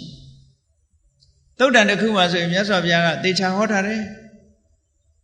Nahan Loki now we were meeting our Loga in the Yanko Mabude. Loco what may we were at the Loga Ludariga than Gane Yeni Jarava, and after them a Loga Ludariga, she de Nashi de Luhora, Machiu Luhora, and Yimpoane Jara, Duru and Yara, and Amin. Eh, Dajamolo, Takisa, so they have. Swinduides, and Yimboy Mapsia would. The Gago, Dilude, Swinduida. Teaching, Swinduide, Swindu, you were sitting. Erane, Abe Kuni, top and bait halime, Bomiani, Peshalime, Takisan, Machine Lenari, Shindavi solution, Tamareti, Shindana. E Tamareti, Kaima Chipote, Hello people, Ludi laser. Tamari chins and chit, Tamata, Chimpe, Ludi. Tamata chins and new chimp. Tamata chins and Sura, Tamari son, 2 round Ababe. Anabanaga need 2 round, the Chani net 2 round. Kusically dinning on look Peter, Tamata chins and look Korabe. Telling when live on my iron side Hare, Domo, few young live on my iron side, Domo, neon live on my iron side. Oh, Kabain say, Becadine, shoot. Oh. The Marajans and later coolness, say good ye on load. The Mari Diari, Sabuala, Tongala on Josara, the Mata. Eri the Mataj, Jindan la Lucin, the Dinyania, Pimputo de la Daga, Palo Piran to the Nelson. Ye don't yell Piran to the ball. Now the Kuba Baloam lesson, Wipatana, no Hita, Tamadeti. Wipatana net Taku Pupiame, Wipatana chins in the coup, Chimbiba own. Wipatana chins in the Kuna Chinlai solution. Kutanamashide, the Tamadeti Sure, Athenian, Tetemia Chilla Viro. Now so much, think Haradiari, Chacho Viro, Nevanti on your Tajavo, Wipatana. So now some time, yes, of Yaga. We were the Chins and Lene. Tomwa Beba, Abe Kuni Beba, Erelu, Tauku Pu Baby solution, Tamadeti the Mepo Sore, Jodiago, Tolo Naima Leme, Seto, Wimo Dilo, call it. Say a Lomya Mo. Tamadi Dea, Pinya Wimo De, Pinya Pshe, Kilida, Alonga, Lomya Mu, Sore, for the Amiago. Yamobu Nama Pite, Eddie, Jodiari tea on sight heat on my shipper. Tamaridi, Swan Ari, a mean zonha, Edababe. Say, don't we moti pala. Say a Lomya Mu, so the Jodia. Pinya we moti pala. Pinya eat Lomya Mu, so the Jodia. Eddie, a Jodiari, a mean zone Jodiari. Tama and a nephew. Mepoti on sight heat or mega tamadeti, platamadeti, Shaudavi solution, tamadeti, the Lango, Gango, good, Semians on tamadeti, Yavi, to look my mama. Era Wipatana chins in Sura. No, Yamanagama, Zedari Maleven, Nilan Nadiari, Pede, Hojare, Piojare. Kojai listening to Kuani, you beat up. Mama Ganga Yodaman and Wari, singing down that look. That was what I'm Shivu, Yonan, Namuda, she. To Yonan, Namu Haleve, Saya, Johnny John Chide Sure, a chicken got Sabio. Yodiana and the Ari, Shuma Pamia like that. Now so, maybe Nalonga Rema. Mamievu Sure, a duty, Senior Sure, a duty, Kuma by Usure, a duty. Anisa Tenya, Duka Tenya, Nata Tenya, Tarigo di South Yama. Erelu di South baby. အာယုန်နဲ့စိတ်နဲ့လေ့ကျင့်ပေးတာကိုသမထနာဉာဏ်လို့ခေါ်တယ်အဲ့ဒါလို့လေ့ကျင့်ပေးလိုက်တဲ့အခါကျတော့ယုံနာတရားတွေရဲ့ဖြစ်မှုပြမှုဟာထင်ထင်ရှားရှားကြီးမြင်လာထင်ထင်ရှားရှားမြင်လာပြီတမာရီစွမ်းအားတွေတက်လာလို့ပညာဉာဏ်တက်လာပြီဆိုလို့ရှိရင်ဥရိယဘေယကိုရှုနေတဲ့အာယုန်ဟာဖြစ်လိုက်ပြက်လိုက်ဖြစ်လိုက်ပြက်လိုက်ဆိုတာတွေကိုမြင်လာဟောအဲ့ဒီလိုဖြစ်လိုက်ပြက်လိုက်မြင်လာရကနေပြီးတော့တမာရီစွမ်းအားဉာဏ်စွမ်းအားမြင်လာတဲ့အခါမှာဖြစ်တာတောင်မှမမြင်တော့ဘဲနဲ့အပြက်ထေကြီးပဲမြင်တော့တာဖြစ်တာပြက်တာမြင်လာကြတော့ဥရိယဗျာဉာဏ်လို့ခေါ်တယ်အပြက်ထေကြီးမြင်လာပြီဆိုလို့ရှိရင်ဘင်္ဂဉာဏ်လို့ခေါ်တယ်အဲ့ဒီထိအောင်အလုံးလုံးရမှာတဲ့နော်ဒါဝိပဿနာနဲ့ပံ့ပိုးတယ်ဆိုတာအဲ့ဒီဉာဏ်ထိအောင်လုံးတော့အသိဉာဏ်တွေကထူးထူးခြားခြားတွေဆက်ပြီးတော့သင်္ခါရတွေနဲ့ပတ်သက်ပြီးထူးခြားတဲ့အတွေးတွေဘာတွေပေါ်လာတော့လောက်တာတော့ပြက်တာပဲကြည့်ဖို့လိုတယ်ပြက်တာတွေကိုလုံးဝမြင်လာပြီဆိုတဲ့အခါကျတော့ဘာဖြစ်လဲဘယတုပ္ပဉာဏ်သင်္ခါရတရားဆိုတာတဲကြောက်စရာကောင်းပါလားပြက်နေတာတွေကြီးပါလားတခုမှရက်တည်နေတာမရှိဘူးအလုံးဟာပြုံးနဲ့ပြက်နေတာပါလားဆိုပါစို့ဘုန်းကြီးတို့တွေတွေ့ဘူးကြပါလိမ့်မယ်နှမ်းစီလေးတွေကိုမီအိုကင်နဲ့ထည့်ပြီးတော့လှော်လိုက်တဲ့အခါအောက်ကအပူရှိန်ကြောင့်ဖြတ်နဲ့နှမ်းစီလေးတွေကနော်မိကျွန်းတာလို့ပဲသင်္ခါရတရားတွေကိုရှုမှတ်ပွားများတဲ့အခါမှာမိမိတဏ္ဍာမှာဖြစ်တဲ့ယုတ်တရားတွေနံတရားတွေဟာတစ်ဖြတ်နဲ့ပြက်နေတာတွေကိုမြင်လာရမယ်မြင်လာတဲ့အခါကျတော့တပြက်တည်းပြက်နာဆိုတော့ကြောက်စရာကြီးပါလားလို့မြင်လာလို့ရှိရင်ဘယတုပ္ပဌာနာကြောက်စရာဆိုတဲ့အသွင်နဲ့မြင်လာဘယဉာဏ်လို့ခေါ်ကြောက်စရာလို့မြင်လာတဲ့အခါကျတော့အပြစ်တွေကိုမြင်လာပြီသင်္ခါရတရားတွေအကောင်းမထင်တော့ဘူးအာဒီနဝဉာဏ်အကောင်းမထင်တဲ့အခါဘာဖြစ်လာတော့ဆိုတော့မုတ်စီတုကမြတဉာဏ်ဒါတွေကိုလွတ်ချင်တယ်လွတ်ပြစ်ချင်တယ်ကိုယ်နဲ့မဆက်ဆက်ချင်တော့ဘူးလွတ်ချင်လာတဲ့အခါကျတော့ညင်းငွေလာတယ်နေဗိဒညင်းငွေလာတယ်ตาယာပွဲဆိုတာရှားမတွေ့ဘူးရှားမတွေ့တဲ့အခါကျတော့လွတ်ချင်လာတယ်မုတ်စီတုကမြတဉာဏ်လွတ်ချင်လာလို့လွတ်ရလွတ်ကြောင်းရှားဝေစူးစမ်းတယ်ပဋိသင်္ခာဉာဏ်ရှားဝေစူးစောင်းရင်းနဲ့သင်္ခါရတွေပေါ်မှာအနေသားကျသွားချစ်ချင်းမုန်းချင်းလုံးဝကင်းပြီးတော့လစ်လျူရှုပြီးတော့ထိုသင်္ခါရတွေရဲ့အာယုံပေါ်မှာစိတ်ကလေးငြိမ်အောင်ထားနိုင်တဲ့အနေအထားမျိုးရသွားရင်သင်္ခါရုပ္ပခဉာဏ်လို့ခေါ်အဲ့ဒီဉာဏ်ရင့်တန်းလာတာနဲ့တပြိုင်နက်နိဗ္ဗာန်ကူးဖို့တရားကလေးတစ်ခုလိုလာအဲ့ဒီသင်္ခါရုပ္ပခဉာဏ်လေးရင့်တန်းလာလို့ရှိရင်ထိုသင်္ခါရုပ္ပခဉာဏ်လေးဒီတရားကလေးတစ်ဖွဲနော်တရားတစ်ဖွဲပေါ်လာပြီးအဲ့ဒီတရားကနေရှောက်လှမ်းလိုက်တဲ့အခါဟိုဘက်ကန်းလို့ဆိုတဲ့နိဗ္ဗာန်ကိုရောက်သွားတာပါတဲ့အဲ့ဒါလို့ဝိပဿနာတမ္မာဒိဋ္ဌိနဲ့လေ့ကျင့်ပြီးတော့ယူလိုက်မယ်ဆိုလို့ရှိရင်တမ္မာဒိဋ္ဌိဒီအဆင့်မြင့်ဆုံးဆိုတဲ့အနေအထားကိုရောက်သွားပါတယ်ဒါကြောင့်မို့တရားချစ်ခင်သူတော်စင်ပြိဿတ်တို့သည်မိမိတို့တဏ္ဍာမှာရှိတဲ့တမ္မာဒိဋ္ဌိဆိုတဲ့ဒီအသိဉာဏ်လေးတစ်ခုရင်ထဲမှာမရှိသေးရင်ရှိအောင်ပြိုးဖို့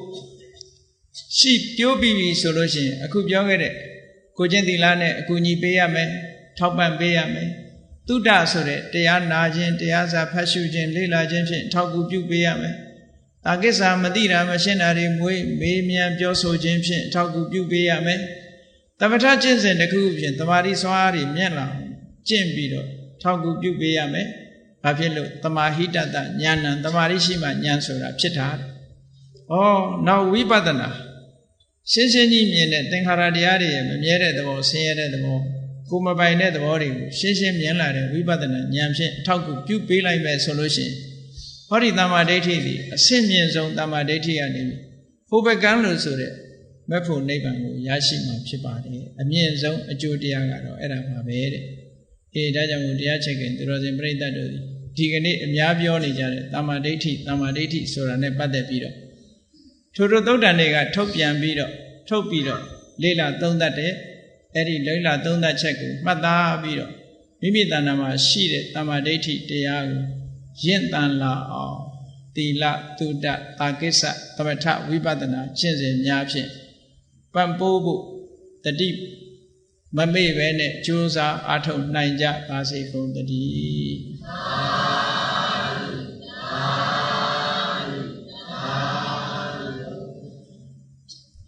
ကဲမေတ္တာပို့ရအောင်တတ္တဝါများစွာဘေးရန်ကွာချမ်းသာကြပါစေတတ္တဝါများစွာဘေးရန်ကွာချမ်းသာကြပါစေမေတ္တာရေချမ်းသွန်ကားဖြံငြိမ်းချမ်းကြပါစေမေတ္တာရေချမ်းသွန်ကားဖြံငြိမ်းချမ်းကြပါစေအရှိချမ်းပါစိတ်ချမ်းသာတို့ရဆန္ဒပြည့်ပါစေအရှိချမ်းပါစိတ်ချမ်းသာတို့ရဆန္ဒပြည့်ပါစေဘုံလန္တာဒုက္ခပင်ကစားမေတ္တာပုံနေတုသင်္ကမာမနောတရတိတဗေတံပဝါယံတုသုကန္တကမေတ္တာပုံနေတုသင်္ကမာယခုအခါစုပေါင်းပိုးအမေတ္တာတဟုရောင်မြူပါဝင်းငွေလမင်းနှင့်ရောင်ချင်းရှဲယုံပေါင်းဆုံးရခြင်းကြောင့်သဗ္ဗေတံကျွတ်မဲ့ဥဒ္ဒုံလုံးစုံများစွာတတ္တဝါတို့ဤမနောတရာတိမြင့်မြတ်ဖြူစင်အေးကြည်လင်းသည့်ရေစဉ်ပြည်တင်းစိတ်နှလုံးတည်ဟုသောရေအိုင်ကြီးအတွင်း၌ဒုက္ခပင်ကစားစင်ထာဝရအေးမြကြည်သာတာယာပွင့်လန်းချမ်းသာဒုက္ခဒီဟုသောကုမုဒ္ဒရာကြာပန်တို့သည်ဘုံလန္တဝန္တာရှင်မြူဝမုံလူလျက်ကြည်နူးဝဲကြုံဖူးပွင့်ကြကုန်သည်ဖြစ်၍ဒုက္ခနကလျောင်းလေးတဲ့ရောရှက်သင်ပြပီတိဒီဟုသောယနန်းတို့သည်ပဝါယံတုကောင်းစွာမဲ့သွေကြိုင်လိုက်၍နေကြပါစေကုန်တည်း